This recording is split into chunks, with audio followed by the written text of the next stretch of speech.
We all have unique memories about gaming. Some of them brought us joy, some of them pissed us off, and some of them really pissed us off on a societal level. I'm talking the government got involved. These controversies are going to be the point of today's video, where I'm going to talk about 10 more controversial moments in gaming. That being said, there will be topics that are going to probably cause you distress, and if any of the topics listed below bother you, you might want to avoid this episode. Let's begin. Developed by Time Warp and published by Rainbow Arts, this game is a seemingly innocent platformer. But let's be honest, by looking at this footage, you already know exactly where this is going.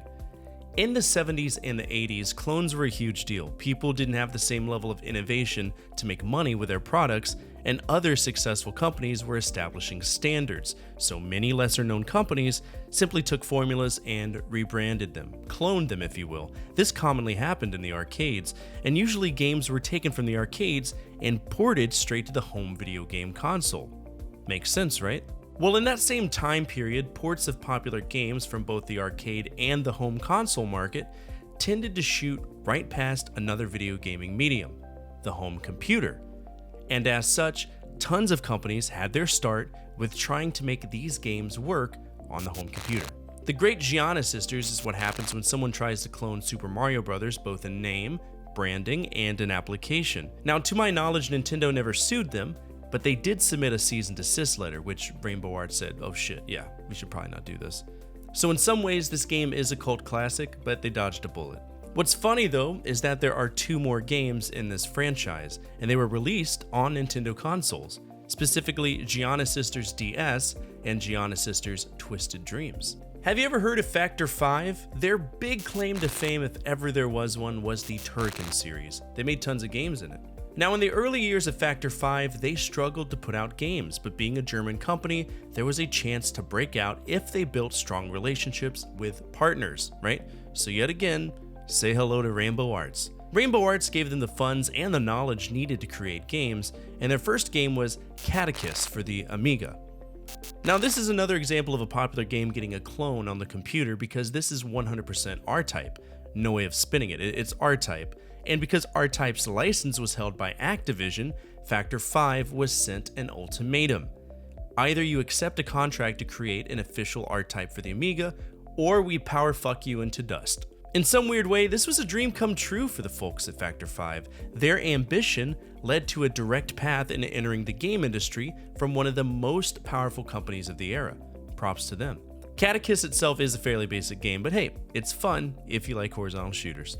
British game history is interesting because most of it starts with young folks being ambitious with a keyboard. Codemasters originated by way of Richard and David Darling. They were 16 and 17 respectively when they made £200,000 with their work, enabling them to buy 50% stock in the company that helped them rise to fame. And by selling that stock, they created Codemasters. Children created Codemasters. Now, in the case for the Race Against Time, it was created by 2 young men as well, the Oliver twins, who were 16 years old. They created computer games and eventually worked for Codemasters to create Dizzy, which if you grew up with a ZX Spectrum, you know Dizzy. It's a cult classic through and through. Now, in 1988, they created an adventure game known as the Race Against Time, and it's a very simple game where we play as Omar Khalifa, who ran the torch in 1986, and in the game, we just run. Forever. We run past scenic areas such as the Buckingham Palace, Sydney Opera House, Mount Rushmore, all of the continents with the intention of lighting the Torch Bowl, right? The Olympic Torch Bowl. Now, the issue with the game stems from the cover art, as they used the likeness of Jesse Owens without his permission. No harm done though. They recalled it, replaced it with a picture of Carl Lewis, and then proceeded to lose a fuck ton of money because the game was a commercial failure. This is a well-known game from Sega, and it's one that I actually enjoy. In fact, if we were to think of video game glow-ups, this is a great upgrade for Sega. The original Monaco GP was a very simple racing game, almost too simple. The most interesting thing about it is that it had a sit-down cabinet, but the way the game was presented, it was a lot like Road Fighter, just a car moving up, technically. I'm not a huge fan of it. But Super Monaco GP, that was where it was at. A complete overhaul of a game, an actual racing experience. And what was so cool about it was that the guy who was in charge of creating it, Hisao Oguchi, absolutely adored the original Monaco GP in 1979. He would have been 19 at the time, and at 24, he joined Sega, and one of his proudest moments was creating the follow-up to one of his favorite arcade games ever. So what could possibly be wrong with this game? Well, Super Monaco GP is very realistic, at least in how they wanted to design it, so the environment needed to be realistic as well. That means that there are parodies of different companies. Honda is Hinda, Fiat is Ia, Ford is Photo. The companies are real. And if you've ever seen a race, there are tons of advertisements, sponsors, such as Marlboro, which was named Marlboro, as Ayrton Senna, one of the best F1 drivers at the time, was sponsored by the cigarette brand. Philip Morris, the owner of the Marlboro brand, wasn't too happy about it and sued the shit out of Sega for it. But it was so asinine of them to do that. It was an Atari-era lawsuit where the big dogs wanted to feel special. JB Harold Murder Club is a game that came in a few different varieties, and depending on which version you play, there is a different naming convention. For example, if you played this in Japan, it would be called JB Harold no Jikenbo No. 1 Murder Club, or if you played it on DOS, it was simply known as Murder Club. Now natively, it was on the PC 88, so it's a computer game through and through, but as with most computer games in the mid-80s, companies wanted to port it, and the one home console that got it was the TurboGrafx CD in 1991. So if you don't know what this game is, don't be surprised.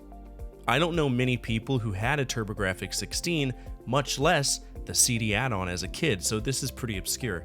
Now the main issue with this game is that it is a murder mystery, and the main point is to solve the murder of a guy named Bill Robbins. We play as JD Harold, and we need to find out all of the details, the who, the what, the when, the where, and the why, a typical whodunit formula. The thing that pissed people off though was that the subject matter includes sexual violence.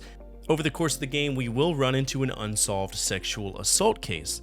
And between me and you, sex in gaming was a taboo idea, and it wouldn't be until roughly, the mid-2010s where sexuality in gaming was more accepted. And I think that's because the population that's enjoying these games now are so jaded and desensitized by the reality of our lives that it just doesn't bother us anymore. But parents in the 80s, they cared. Before we continue, I do want to mention that we are starting our steady climb to 8,000 subscribers, and I would love for you to join our community. We're a group of video game enthusiasts who love remembering when life was just a little bit easier to live, and if that's something you're interested in, feel free to join. I'd love to have you here. Let's get back into the action. Now, what is this game? I've never played it. I've never beaten it. I've never played the Spear of Destiny, never beat that, never had my pancreas ripped out my asshole by Mission 2 Return to Danger. No, never played it. For anybody who's been watching my stream on YouTube and Twitch, I've recently beaten them, right? And I love it. id Software made a wonderful FPS, which to me is one of the first proper FPS titles to do it right. We play as BJ Blazkowicz, who escapes from a bad mustache man convention and then proceeds to go back and ruin their day. It's a well-known game, but it goes without saying that a very specific country in the world really didn't like a game dedicated to bad mustache man, a country not historically known for being proud of their mistakes. You know, Germany. In Germany, having any references to Bad Mustache Man and his strange crooked cross is punishable by 3 years in prison, unless it's for educational or artistic purposes, which, you know, a game is an artistic medium, but they didn't care. It was put on a list of no-no games, also known as the Bundesprüfstelle für Jugendgefährder in the Media, which translates to the Federal Agency for Child and Youth Protection in the Media. I assure you, it didn't stop people from playing it. In fact, it probably made it more popular in that part of the world. For those of you who don't know, that's called the Barbra Streisand effect. Now you know. Well, we've gotten to the point in video gaming history where American politicians are actually turning their eyes towards understanding how kids are being affected by video games. Night Trap, a cult classic shithole interactive movie with as much personality as a bottle of water, was a catalyst for that. Granted, the government was influenced back in the 80s by C. Everett Koop, God rest his soul. He was a good dude, but definitely a product of his time, at least in how technology was perceived, right? I mean, look at his picture. It screams, "Back in my day, we played with nitroglycerin in ant piles and tried to catch the flying ants with our buckets, and if I can find that fun, you could play outside too." Nice beard though. But back to Night Trap, it was released in 1992, and it stems from a failed Hasbro VHS console that never saw the light of day, the Controversies, which likely would have played much like Action Max or the Viewmaster Interactivision. In the game, we control cameras and we try not to be overly distracted by the horrifically bad B-movie acting, and we spring traps to nab these dudes that hobble around in black uniforms. It's Jenga 101. The one scene that people lost their minds over was the nightgown scene, where if we don't activate the traps, one of the main characters gets captured, has their blood siphoned. I mean, it's not really harmful, but it predated the 1993 Senate hearing, and they claimed it promoted violence against women. In reality, it's just an exercise in memorizing everything for an hour. Don't look into it. The government did, though. Oh boy, have you ever played the Oregon Trail? Mech was stupid popular because of it. Mech being the Minnesota Educational Computing Consortium. And from the Oregon Trail, they made tons of different trail games in addition to a metric fuck ton of educational shovelware, such as Museum Madness, you piece of shit game. One of the derivatives from the original Oregon Trail was Freedom. The whole central aspect of Freedom was to capture the escape attempts of a runaway slave and to deal with some of the things that runaway slaves had to deal with on their journey to freedom to seek the Underground Railroad. These are all true things that existed. Now, where Mech messed up was their way of dealing with statistics of your characters. At no point should Mech have considered if your character could read or if they could swim. There were aspects of the game that were incredibly racially offensive, and society didn't like that. Shit, I don't even like that. Neither did the NAACP, and I don't blame them. It was very tasteless. Instead of trying to, fix it, Mech said, "Oof da," and yanked it right out of the public light. Mech themselves would be shut down a few years later in 1999. This is actually one we previously covered in a video I did talking about 10 important lawsuits in video gaming history. Now, if you know video game history or you have experience with playing video games, you might have played Data East's Karate Champ. In fact, I believe I covered it in the previous Scandal episode where Data East sued Epix for World Karate Championship and won. But this time we're talking about Fighter's History, an early 90s fighting game, a time where one specific game dominated the entire fighting world, Street Fighter II. Data East was sued by Capcom because for all intents and purposes, Fighter's History does look a lot like Street Fighter II, like a lot. But they were protected by the same decision that the courts rendered when Data East sued Epix, the concept of savoir-faire. Now, I've covered savoir-faire quite often. In copyright law, it relates to the scene that must be made. And the example I usually give is that when you create a certain medium, be it art, movie, or even a video game, there are certain elements that simply exist. For example, Pablo Picasso cannot sue others for using abstract styles. The creators of Friday the 13th could never sue the guys who made Texas Chainsaw Massacre, and Nintendo couldn't sue folks for making kart racers. Make sense? Fighter's History, down to the most basic elements, does rip off Street Fighter II. The menus, the layout, the character selection screen, the cutscenes. These are all things that Street Fighter II created, but they are savoir-faire. Capcom couldn't do a damn thing. And Data East themselves would continue the Fighter's History lineage for at least 3 more games. Well, might as well end our episode on a strong one. Doom. So let's get down to brass tacks. This is one of the greatest FPS games ever created. Still to this day, it holds up wonderfully, no matter what version you play it on. Some obviously are better than others. But at its core, Doom is a phenomenal first-person shooter. But what if we stepped outside and took a look at what society was going through? A, most of America didn't really like satanic references in video games. I'm all for separation of church and state, and I don't particularly care about demonic references in video games because it doesn't fucking hurt anybody. But in a post-satanic panic world, especially with Dungeons & Dragons, parents didn't like this game. 2, it's incredibly violent. Even films were under scrutiny for excessive gore in the theaters, and this was sort of the come down from the slasher era, with most of the popular ones coming out in the 80s. Number 3, a very unfortunate connection was made between a totally avoidable instance of unnecessary violence in a quiet town of Littleton, Colorado, at Columbine High School. I'll never understand the pain that those families went through, and I hope to never have to understand that pain, but I know what it feels like to be outcast by people you love, by people you walk by every day, and to me, I feel like this whole situation, it could have been avoided. I do know that burying your children is something you should never have to experience in your adult lifetime, period. The 2 shooters liked Doom.